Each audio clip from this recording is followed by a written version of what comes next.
స్థానిక సంస్థల్లో బీసీలకు 34% రిజర్వేషన్ల అమలుపై రాజకీయ వేడి రాజుకుంది.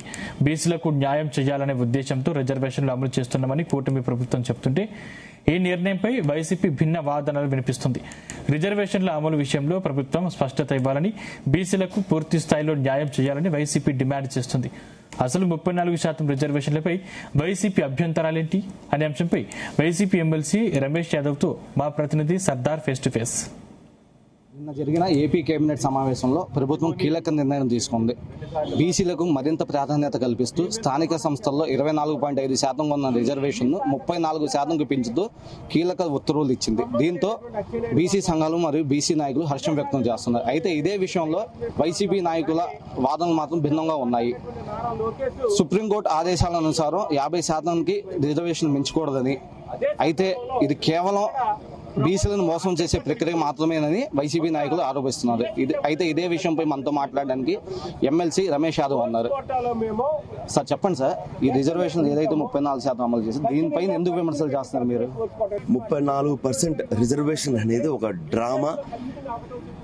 డ్రామా లాంటి డిస్కషన్. ఎందుకంటే క్లుప్తంగా చెప్తున్నారండి, బీసీలకు వెనుకబడిన తరగతులకు వెన్నుపోటు పొడిచిన ప్రభుత్వం ఏదైనా ఉందంటే ఈ వెన్నుపోటు పార్టీ.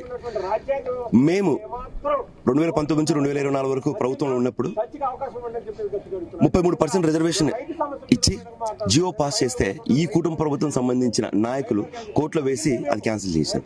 ఆయన మా నాయకుడు మా జగన్మోహన్ రెడ్డి గారు బీసీలకు పెద్దపీట వేయాలనేసి రాజ్యాంగబద్ధంగా ఇవ్వాల్సిన రిజర్వేషన్ ఇస్తూ పార్టీ పరంగా 50% పైచిలకు బీసీలకు ఇచ్చిన ఘనత మా నాయకుడు వైఎస్ జగన్మోహన్ రెడ్డి గారు.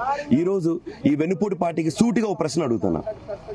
మేము ప్రభుత్వం ఉన్నప్పుడు 2 బీసీలకు డిప్యూటీ సీఎంగా ఇచ్చాం, మీరు ఒకరికన్నా ఇచ్చారా?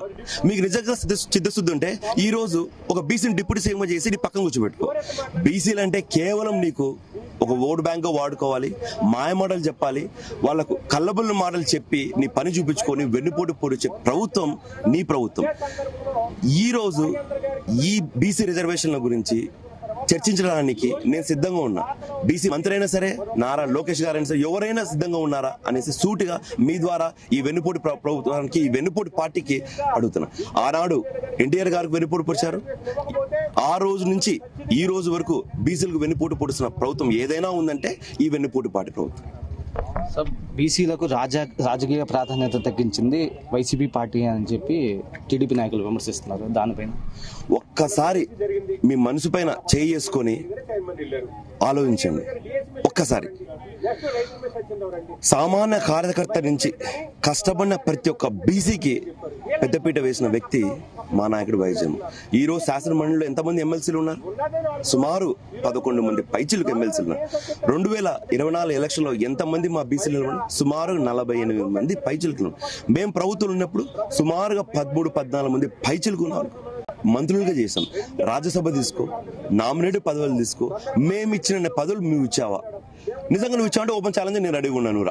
ఆన్ రికార్డు మాట్లాడదాం. నువ్వు చేసినావా, మా నాయకుడు చేసినాడా? మా నాయకుడు ఎంత చేశాడు మేము చూపిస్తాం. నువ్వు చేయలేదు, నువ్వు క్షమాపణ చెప్పిపోతావా? నారా లోకేష్ బీసీ వెల్ఫేర్ మంత్రి ఇద్దరిని అడుగుతున్నా. ఈ రోజు మండలిలో దేనిపై చర్చిస్తారు సార్? ప్రధానంగా మాకు ఒకటే డిఎస్సి, దగా డిఎస్సి, 20 లక్షలకు ఒక్కొక్క ఉద్యోగం అమ్ముకున్న దగా డిఎస్సి గురించి ఈరోజు శాసన మండలిలో మళ్ళీ తీర్మానం పెట్టాలనేసి అడుగుతాం. చర్చకు సమయం ఇవ్వాలి, ఇస్తే మేము మాట్లాడతాము. మీరు చేసే అక్రమాలని బయటికి తీస్తామనేసి రిక్వెస్ట్.